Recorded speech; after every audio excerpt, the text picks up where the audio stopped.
Okay ကိုကတော့ဒီပွဲ AI drill လေးကြိုက်တယ် Flicker နဲ့ဗျာ ကိုကတော့မထင်ဘူး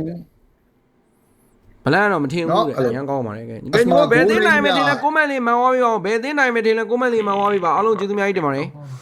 ဒီပွဲလေးကတော့ကျွန်တော်တို့အတွက် match of the day လို့ပြောလို့ရတဲ့ series တစ်ခုပေါ့နော် Best of 3 series ပဲ AI vs 107တို့ရဲ့ game number 1နေပြီးတော့အားလုံးပြန်လဲပြီးတော့ကြိုဆိုလိုက်ပါတယ်ပရိသတ်เนาะဒီဘက်မှာလေ Yori Sanshin Lucky အနေနဲ့ရွေးနဲ့ဂျန်ကန်နဲ့စိုက်လိမ့်နေပါရင်တော့မပို့လိုက်တော့ဘူးเนาะ Asma Data ဘိုင်းနဲ့ရှင်ထိန်းရမှာဆိုလို့လည်းဖြစ်နိုင်ပါတယ်ဒါပေမဲ့လည်း Lucky ရဲ့ရှေ့မှာတော့ရွေးနဲ့ကိုတောက်လျှောက်ဆော့နေတာဘာစီယာဘန်းဘန်းမှာဘန်းဖြတ်ယူပြီးတော့ဒီရွေးနဲ့ဂျန်ကန်ဆော့တာတိုင်းသေးလားရှေ့မှာဟုတ်တယ်ကဲကျွန်တော်ဟို Asma Data ကိုတော့အများကြီးတော့မျောလင်းထားတယ်အဲ့လိုဟိုလိုကြီးတည်မလားဒါပေမဲ့လည်းမထွက်မာလည်းမမာအဲ့လိုပုံစံဖြစ်သွားမှာတော့နည်းနည်းလေးတော့စိတ်ပုံမိတာတော့အမှန်ပဲဒီဘက်မှာ Ribbon Monster တော့ Lucky ပဲရအောင်တော့ UI နဲ့ဟုတ်ပါဆန်ရင်းနေနဲ့လဲ Jungle လေးရွယ်စားတိုင်း Messi ကတော့ဖဲမှာပဲဘရိုနော် Messi တော့မှဒါသူ့ရဲ့ hero အစ်စ်တွေပါဖြစ်လာပြီနော် Alice ဆိုတော့လေနော် Alice ဆိုတော့ဖဲညင်ဖဲလို့ရတယ် Ultimate Throne of Rune တွေပါရရင်လေအလာ Stand ပေးအောင်မလားဆိုတော့ကြည့်အောင်မယ် OB ကတော့သူ့ရဲ့ Second Ninja hero ရတာဒါကြီး Okay OP Granger เนาะ mini တွေစားပြီးတွေကပလူပြန်နေရเนาะဒီ Granger အဲ့ဒီခုလို့ရှိတယ်ပြောမလို့เนาะဘလန်ကလည်းမှတ်မိတယ်ဗျာเนาะအဲ CK ရဲ့အားလို့เนาะဒီဘက်မှာ Sandstone တွေပါကျဲမဲ့တန်းပေါက်ဒါပေမဲ့အဲ့တက်ပို့ပြီးတော့ favor ဖြစ်တာတော့ Black ရဲ့ grow ပဲညီကိုเนาะ Black ရဲ့ grow တော့တော်တော်လေး performance ထွက်တဲ့ထဲမှာပါတယ် OB ကတော့ online မှာလိမ့်နေပါတယ်တော့စီးထားတယ်ဆိုတော့အနေထားရကြည့်မယ်ဆိုရင်တော့နှစ်သင်းလုံးကတော့ early game time မှာငြိမ်နေတယ်ဗျာเนาะ first star တွေလောက်ကြရင်တော့စချမလားတော့မပြောတတ်ဘူး Okay ကဲဘာမှတော့ OPဒီနေ့AI ရောင်းလေးပဲတွားရတယ်ဗောနော် Asma Data ဆိုပေမဲ့လည်း Granger ရင်းလိုက်ဖျဲတဲ့ပုံစံမျိုးလေးတော့မတွေ့ရသေးဘူးcrack လေးပါလေးစားဒီ sanction လေးပဲရအောင်တော့ UI နဲ့ပဲAsma Data တော့နည်းနည်းလေးเนาะ create ဟိုးရတဲ့ဘိုင်းလေးတွေရှိမယ်ဗျ fast star တွေလေးကတော့ပေါ်လမ်းမှာတော့ပေါ်ပြီးဗောနော် level 4တွေပါ fan ထားဖို့လိုတယ် feather airstrike နဲ့ black fabulous ဖြတ်ပေးလိုက်တယ်နမမလေး Yori feather airstrike ရှက်ထိသွားရင်နေတာတခုမှာတော့နော်နှစ်ချက်စစ်မထိသွားတာဗောဗျာရှက်ထိတာမဟုတ်ပါဘူးအတိအကျကျဲသွားတာဇီးရန်ဆိုတော့တတ်တယ်မေးလိုက်လို့ရပြီဒါကြီးရပေးရပြီเนาะ sanction လဲသွေးနေဝါတာနဲ့ fabulous ဘာညာလဲပေးလိုက်ရဆိုတော့ Katniss 7 intro လေးတော့တော်တော်ကြီးတော့မိုက်တယ်เนาะကဲမျက်ခုံးနေလုံနေပြီလားမျက်ခုံးနေလုံနေပြီလားမျက်ခုံးနေတော့လုံတင်တယ်နော် AI အနေနဲ့ကတော့အမှန်တိုင်းပြောရင်တင်ဆဲမှန်ဒီလောက် performance ကောင်းနေတယ် short တွက်လို့ရမှာမဟုတ် Sandstone ထပ်ပေးတိုင်းမှာ all of finals လက်တွေကြမှာ grow နော်အရင်ကြိုက်တယ်ပြောလိုက်လို့ဖြစ်မယ်နော်မသုံးတော့ room feather airstrike ထောက်တယ်ယူလေကြည့်ပါဦးလို့ ZN perfect ပဲ battle setter ကနော်အဲ့မလဲ Messi တကောင်မှာအသင်းအသန်တွေတော့ပြန်တော့ back နေရရင်နေပဲနော်မ CK တောင်းရှော့တွေလိုက်ချပေးတိုင်းမှာ ZN damage နဲ့ Messi တကောင်ထက်ကြသွားတယ်တိုက် Fasa 2-0-2တယ်ဒီ Fasa ကိုကြည့်ဖို့တော့လိုအပ်နေပြီလို့တော့ထင်တာပဲနော် Uranus ကို202ပဲတကယ်ဖတ်ထားရအောင်เนาะကဲ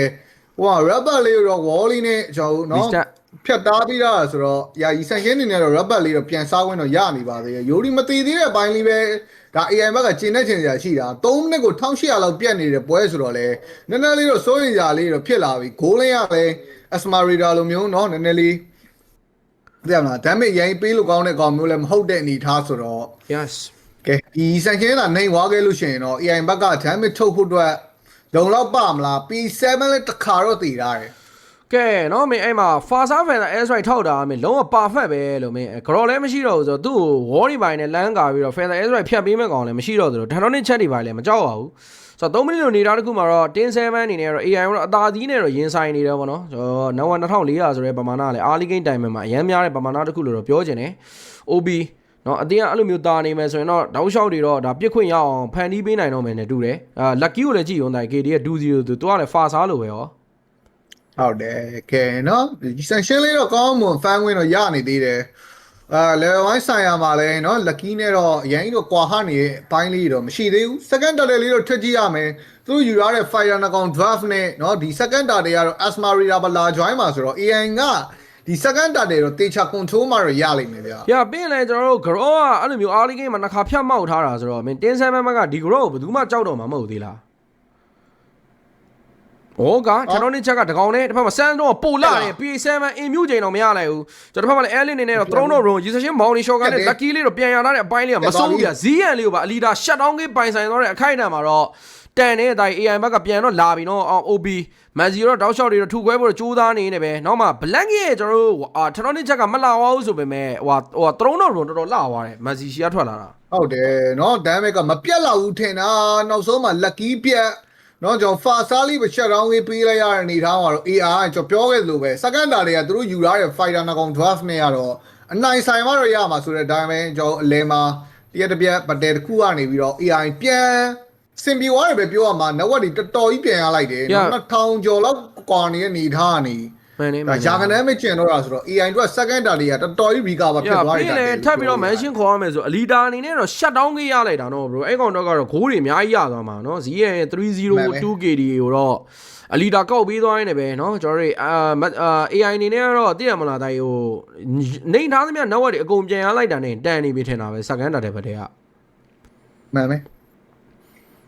တင်း7လူငယ်တွေဆိုတော့လေသိရမလားတချို့နေရာမှာတော့အရင်ကြီးစိတ်မရှိသေးတာတွေ့ရတယ်သူတို့ကခုနအဲ့လိုမျိုး P7 ကိုရပြီဆိုပြီးပျော်ပြီးတော့ထပ်ဝင်ချတာအဲ့အချိန်မှာသုံးတော့ roll နေပိုင်းနဲ့တွေ့သွားတာဒီဘက် Mazio respect ပေးရမှာတိုင်းအဲ့ grow တွေကျွန်တော်လူနိုတွေကိုမကြောက်ရင်တော့မှာပဲသိရမလားတိုင်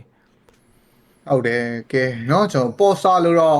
့မရသေးတဲ့အနေထားပါတည့်ရတိုင်းပဲเนาะခုန black ကလည်းလုံးကွက်ကတော့ထွက်တာတော့ထွက်တယ်ကျွန်တော်နည်းနည်းလေး surprise ဖြစ်သွားတာပေါ့เนาะ lucky ကိုပြေးဖြတ်တဲ့အပိုင်းက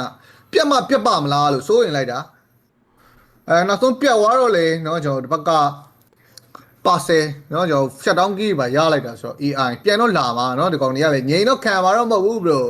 ဒီပွဲမျှတယ် bro เนาะ match of the day ဆိုတာအဲ့လို vibe မျိုးဖြစ်နေအောင်မှာသိမလားတိုက်တစ်ဖက်ဆောင်းတင်းဆိုလဲပွဲကြီးအရင်ပြေးဖို့ကောင်းအောင်မှာအဲ့လို surprise battle တွေပိုင်းနဲ့အလားစင်တော့မှာပဲ match of the day ဆိုရဲအဓိပ္ပာယ်ကပြေးသွားတော့မှန်မယ်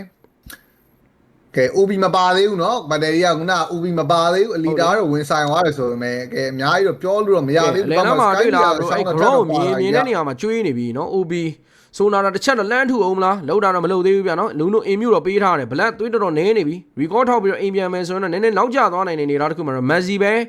ဒီတာတယ်လေးတော့ခဏအချိန်ဆွဲပေးထားမှာ Messi သုံးတော့ run လေးအလှပါဆုံးခင်းပြမလားကြည့်ကျင်သေးတယ် P7 ကိုလမ်းရိုက်တာ P7 မှာတော့အင်မြူမရှိတော့ဘူးဟိုပါမလဲ Yuri CK လိုက်လောက်နေနေပဲပေးတာတော့ပေးလိုက်ပြီဘာလို့ဆိုတော့ grow လမ်းလျှောက်တဲ့အချိန်တိုင်းမှာညာနဲ့မမီနိုင်ဘူးဒါ AI ကဘတ်တယ်လာဆိုင်ဖို့ဘလက်ကလူကြောင်းလေးမှာသွားပြီး record ထောက်လိုက်လို့ရှိရင်ဒီလောကလုံးလို့ဟောဒီတာတွေကလုံးလို့ရတယ်လို့ကဲ Fasa Feather Ezreal ကိုတော့အပြောက်ကျဲထားတယ် Sandstone Messi သုံးတော့ run နောက်မှလည်းတကောင်လေးကိုထိန်းပြီးတော့ဖြတ်တဲ့နေတာတခုမှတန်းပေါက်လေးတော့ရထားတယ်အားလုံး final left flick က2 man ဂျားမှာတော့တကောင်ရထားတယ်မတော့မှ black Roma တေဝိုင်းနဲ့ PSN ကောင်မှာစိုးနာတာတစ်ချက်တော့လမ်းတော့ထုလိုက်ပြီမလဲ Sky Media သာဖက်ကမပွင့်သွားဘူးဆို OB အနေနဲ့တော့ပေါ်လန်တာဝါလေးပါလေးထက်ယူအောက်လန်းမှာလည်းအလီတာအနေနဲ့သူ့တောင်တူကြေအောင်လို့တော့တာဝါတစ်လုံးတော့ပြန်ယူပေးထားတဲ့အပိုင်းလေးလည်းရှိတယ်ပေါ့နော်ကဲလေလန်းလေးတော့ပြန်ကာဖို့တော့လိုအပ်နေသေးနေပဲ AI เนาะအမတ်တမင်သူ first tower ကာနေလိုက်တဲ့နေတာတခုမှာเนาะချပစ်သွားရင်လည်းဟီရိုကီသေပြောက်လေးတော့ရှိသွားတယ်ဒါတော့ T7 ဘက်ကကြည့်ရင်တော့ကောင်းတယ်AI တော့ကတော့ဒီ first tower ကိုသိရမလားသူတို့အောက်မှာလဲ tower ရာတာဒီတိုင်းလေးလွတ်ပေးလိုက်ရမှာသူတို့အရန်ကာကျင်တော့များသွားတယ်ဗတ်တဲ့ position တွေအောက်နေတာနဲ့ကီးပြန်ပေးလိုက်ရတယ်ဗျာလက်ကိုမြင်တော့လေMessi ရဲ့ဒီ throne တော့ run ဒါမှမဟုတ် black ရဲ့ tronic ချက်ကဘတ်လိုင်းတွေကကောင်တွေကိုထိတော့မှာပဲ AI ဘတ်တင်နိုင်တော့မယ်လို့မြင်တာပဲဟုတ်တယ်ရန်လွတ်နေနော် Fasa နောက်ကအဲ့လို Fasa တို့ဒီ Granger တို့အရန်လွတ်နေရင်တော့ဒီအတိုင်းပဲသူတို့ပေးတဲ့ damage တွေနဲ့ AI ဘတ်တယ် fail ဖို့များတယ်ဆိုတော့တစ်ချက်တော့ဆက်ကြည့်ရမယ်ပေါ့နော်ခုနကလည်းတန်းပေါက်တကောင်လေးကိုပဲ LD တွေပါတယ်အကုန်တယ်ပေးလိုက်တာဒါပေမဲ့တင်တော့တည်သွားပါတယ်ပြန်ရောက်လိုက်တဲ့အပိုင်းလေးလည်းရှိတာဆိုတော့တင်း7ဘက်ကလည်းအဆင်ပြေတယ်ဆိုတော့နှစ်ဖက်လုံးမှာတော့ခုတိတိပွဲလေးက network ကနော်2မိနစ်9မိနစ်လေးပဲသွားထားတယ်လော့ဘတ်တယ်လေးတော့ကျွန်တော်တစ်ချက်ဆက်ကြည့်ရမယ်ဗျာနော် AI မြာတင်း7မလွယ်ဘူးဆိုတော့သူတို့လည်းသဘောတော့ပေါက်ပါတယ် guys တင်း7ကလည်းเนาะဒီရာဒီတော်တော်ကြီးကောင်းတဲ့ performance အနေနဲ့ဆိုတော့เนาะ AI ဟိုတော့မှသူတင်ကိုတင်နေဟုတ်ပါကျွေးနိုင်နေတာเนาะကဲဆိုတော့first လောက်မှာပဲတက်ကွဲအဖြစ်ပေါ်လာမလားဒီဘက်ကတန်းပေါက် position လေးနဲ့တော့P7 လေးတော့မြင်သားသေးတယ်လောကလည်းမကြခင်ထွက်လာတော့မှာဆိုတော့ကျွန်တော် lock ပတ်တယ်ဆိုင်ရတော့မှ AI အစင်သိအောင်ဖြစ်နေပါမလားပေါ်လမ်းမှာတော့လော်လေးတော့စပေါ်ပြီနော် lucky ခုနတာတေဒီမှာလည်းပဲပိုင်နိုင် PPC လေးပဲယူပြသွားမလားဒီဘက်မှာလည်း Elida Starfall ဘာညာလေးတော့ပေးထားတယ် Elida လေးလည်းအမှန်တိုင်းပြောရင်တော့ဒီဘက် disable ပေးပြီးတော့တတ်မယ်ဆိုတော့တေလောက်တယ်နော်သူက flicker နဲ့ဆော်တာ Asmarita အရန်ကြီးတော့အဲ့လိုမျိုးဖြတ်ခတ်နေတဲ့အနေထားမျိုးတော့မတွေ့ရဘူးပေါ့နော်ဆိုတော့ဒီဘက်မှာလည်း Fasa Feather Air Strike ဒီ Granger Sonata Reso ဒီ Strike damage တွေပါတယ်ဝင်လာမယ်ဆိုရင်တော့နည်းနည်းလေးတော့အနေများတယ်သူအညော်ပုံစံမျိုးအပြောက်ပဲဆော့မယ်နေတာပါ OB တော့တောက်လျှောက်တွေဖြဲတာ Elida အနေနဲ့ကတော့နော်ဟို physical damage နဲ့မတည်ဘူးဆိုတော့သဘောပေါက်လို့ကဲဒီလောဘတ်တွေဆက်တယ်လေးတစ်ချက်ကြည့်အောင်ဆိုတော့ Messi နည်းနည်းလေးတော့ကြောက်မှာလောကသိရမလားသူလုတ်ကိုလုံးနဲ့မကြောက်တော့ဘူးတိုင်း AI ဘက်က4ချနေပြီဘာလို့လဲ lucky ကိုထက်တော့နေချက်နဲ့ထိန်းမှာမဟုတ်လို့ Obama အားလုံး finance လက်တွေပါရတော့ပြီးသွားမလား flicker လေးတော့ခုံသွားတယ် finance လက်မရိုက်လိုက်ဘူး ဆိုတော့ lucky လေးလည်းရှိတယ်အဲ့မှာ Faza Feather Air Strike နဲ့ P7 ကိုတော့ရှာနေနေပဲလူနိုအနေနဲ့အင်မျိုးတော့ချက်ချင်းတော့3ဝိုင်းနဲ့မတော့ lucky P7 ကိုတောက်လျှောက်တွေလိုက်ချေ Sandstone Flick က2 man နောက်မှာ Throne တော့ပြန်ပေးမလားထထောနစ်ချက်တိုင်းမှာအားလုံး finals တက်ကြီးဖျက်ရလိုက်နေမှာပါလာပြီး Yori ပြန်ပြေးနေရတယ် Messi တကောင်မှာ Granger Sonata Rasodi နဲ့ထူသွားနေမှာ Alita ပေါ်မှာ tension တွေအကုန်လုံးရောက်သွားနေမှာတော့ Alita 9ယောက်တယောက်ကြားမှာဘလို့မှတော့ survive မဖြစ်ခဲ့ရင်းနဲ့ပဲထပ်မှန်ပြီးတော့တေဆုံးသွားတဲ့အခိုက်အတန့်မှာ Total Hero ကြီး3ကောင်ပေးစားလိုက်တဲ့နောက်မှာ လော့တွေပါထပ်မှန်ပြီးတော့ဆုံးရှုံးရဖို့တော့ရာဂိုင်တို့တော့များသွားပြီပြိတ္တာတကယ်ကောင်းတဲ့တင်7 but set up P7 နည်းနည်းလေးတော့တင်းနဲ့ကွဲနေတာเนาะသူ့ပြန်ကယ်ရင်းနဲ့ဖြစ်သွားတဲ့ဘတ်တယ်လို့ပြောလို့ရှိရင်တော့ပုံမှန်လိုက်မယ်သူအင်မြူဖက်လက်ကရှိရဆိုပေမဲ့เนาะတစ်ပတ်ကအဲ Samsung ဖက်လက်ကာတွေ out of final select တွေနဲ့လိုက်တာဆိုတော့လေ Granger ထုတယ်နော် Feather Air Strike ကလည်းကျဲတယ်ဗျာနော်တကယ်ကောင်းတဲ့အဲ့လိုမျိုးတင်းဝက်ကနေအမှန်တိုင်းတော့ဘလန်ကမင်းပြောတာတော့ပို့ပြီးတော့လက်ခံနေတာကြီးP7 ကိုဝိုင်းကယ်လို့ဆိုင်လိုက်တဲ့ဗတယ်ကြီးပဲဘလန်ဆိုရင်လည်းသူ့တက်တောင်းနေချက်ကတာဒီတိုင်းပဲတိုက်လိုက်တာကြည့်နော်မအဲ့နေရာမှာတယောက်တစ်ပေါက်တွေဖြစ်နေတာလို့အလီတာကြီးကလည်းနောက်မှရောက်လာတယ်နော်မက်ဆီကလည်းကိုယ့်ရုပ်ကားရနဲ့ရှော့သွားတာတွေနော်ကျွန်တော်ဗတယ်ဆာကဒီလောက်ဟိုသိရမှာ P7 ပေးပြီးတော့ဘုရားဖြစ်လိုက်လို့ရှိရင်တော့မှနော်ဒီထက်ပိုအခြေအနေကောင်းသွားမှာ။နော်ဒီကြားနဲ့ယိုရီယာကာယာနဲ့မှာ Feather S အားလုံး final ကြားထဲမှာပေါအောင်တေအောင်မယ်အလီတာဆိုနာတာတစ်ချက်အိုးမထီပါဘူး။အမို့မပြစ်လိုက်တာ။နော်ကျွန်တော်ပြောခဲ့သလိုပဲမာလည်းမမာဘူး။ပြစ်လိုက်ရင်တော့ပေးမယ်မထွက်တော့ဘူးလို့ဟုတ်ပါနော်ကျွန်တော်တို့တွေတကယ်ကောင်းတဲ့ဗတ်တယ်ဆက်ရက်တွေကိုတော့နော်လူငယ်လက်တက်ပလီယာတွေဖွဲ့စည်းထားတဲ့တင်း7ပြသအနေနဲ့ပဲကျွန်တော်တစ်ဖက်ကတော့အသင်းကြီးဆိုတဲ့ AI အနေနဲ့ကတော့တော်တော်လေးတော့ရည်ကြီးနေခဲ့ပြီတန်းပေါက်နော်ကျွန်တော်တို့လမ်းတွေပါဖြတ်လျှောက်ထားတယ်လူနိုဓာတ်ဆိုင်သွေးတော့ဆိုမှလည်း quick second ကောက်ဟီးလို့ရနေတယ်အားလုံး finals နဲ့ Sonata Rasodi ထထောင်းနေချက်ဖြစ်တယ်လို့တော့တိုက်လိုက်ရတယ် Throne of Rune ထပ်ပြီးတော့ပေးခြင်းပဲမလဲ Messi မရရင်နေနောက်တစ်ခုမှပြန်တော့ပတ်လိုက်တယ် Throne of Rune ခုမှပေးတယ်နေနောက်တစ်ခုမှနောက်ကျသွားခဲ့ပြီအရာရာ Messi Black နှစ်ကောင်အလဲလမ်း mid tower နားမှာတော့တေသွားနေတယ်သူတို့ဒီ tower ကိုမပေးခြင်းခဲ့တာလေးကတော့နည်းနည်းလေးတော့လောကကြီးသွားသလားလို့တော့တွေးမိတယ်ပေါ့နော်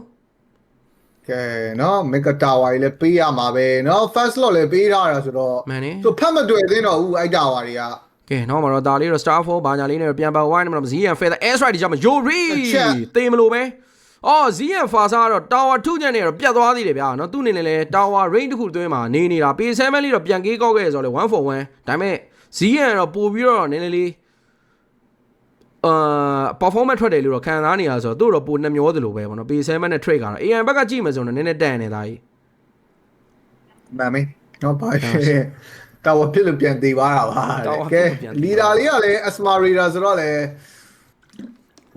မသိလားနော် damage ကဟိုမြောက်ဒီမြောက်တွေဖြစ်နေတာသူ damage လည်းသွားခြင်းတယ်နော် divine တန်လည်းထဲ့မှရမှာဆိုတော့ဟုတ်ပါရီဆန်ရှင်းနဲ့လူနောက်ရှိက damage မထွက်လာရင်တော့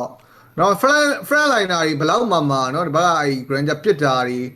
နော် Father Feather Air Strike တွေနဲ့ဆိုခံနိုင်မှာမဟုတ်ဘူးဥမာ Faza အမင်းနှစ်ချက်ပဲကျဲမှာရီဆန်ရှင်း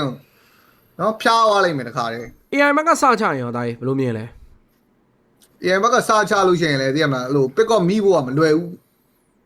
AI ဘက်ကစချရင်တော့အဲ့ Faza Granger မိဖို့ကမလွယ်ဘူး drone တွေ Luno အဲ့ Ruby DD play တွေဒါပေမဲ့ Ruby DD play ကတော့အနေအများရဆိုရင်ဒီတိုင်း dash side နဲ့ခုံပြစ်မယ်ဆိုရင် P7 ရှိမှာ damage ကတော့အတော်သင်းတော့ရှိမှာပဲအထူးသဖြင့် Yori ပေါ့နော် Session damage ပေးရမှာ stay under တမ်းမောက်ကိုတော့ Starfall နဲ့လမ်းကျဲမယ် Alita တော့မာလဲမာခြင်းနဲ့ damage လည်းပေးခြင်းနဲ့ဖြစ်နေတာကောဒီလားဗလန်အဲ့မှာခုဆိုရင်လည်းသူ ice queen ဝင်သွားတာတယ် slow fall လေးပါလေးလည်းပါတယ် damage လေးလည်းပါတယ်ဗောနော်